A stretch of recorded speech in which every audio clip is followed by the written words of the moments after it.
Pangihilot talaga. Ayos daw. Anak, ayos daw. Ayos. Ako po, ma. Yung mga salamat, Lord. Lagyan mo ilaw, Ben.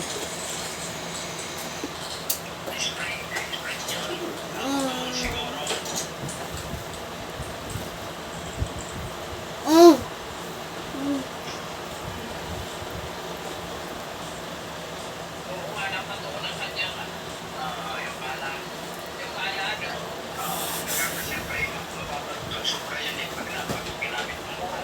Opo, pagbagsak, mabigat din siya.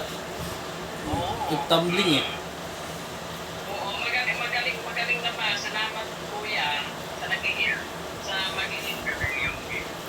Magaling ang magiging. Ay, hindi si ate pala. Salamat, ate.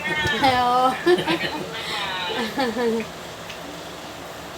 Dinadaan ko lang aga, hindi pa nahawakan. Ano na, iyak na.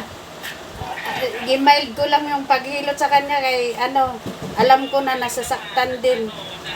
Salamat ha, salamat. Hindi na masakit Okay kung lang. ginagano. Hindi na masakit ka? Hindi na masakit kung ginagawa yung kanina. Pahalin namin ako yan sa pako. Sa pareho, sa both sides, pareho. Hindi na raw masakit. Kanina kasi ayaw ibigay eh. Ayaw. Konti sakit na lang pag ginagano.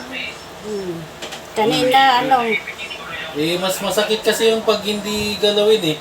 mas lalong mamamaga. Kung hindi nahilot ngayon, bukas, pamamaga na yan, super. Mahirap kasi sa doktor. Kaya pag sa doktor, semento.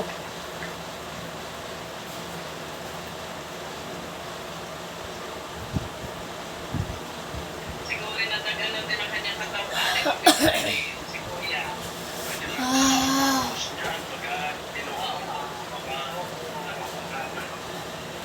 Kasi kanina nag-basketball kasi sa court. Silang dalawa ni Adam. Tapos Anak pasok. Anak walang wala sila pasok this week eh. Tapos si Robin nag-bike. Natuto na mag-bike si Robin eh. Tinanggal ko kanina yung training wheels. Oh. Matagal kami doon eh. Naglaro kami doon sa court. Umuwi kumain, almusal. Tapos bumalik ulit maglaro. Kasi yun. sa dyan kay anak pagka...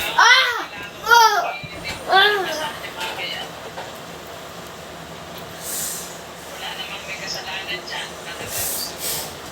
Tingnan ko kanina kasi nung nagagalaw niya yung daliri, so hindi na kami tumuloy.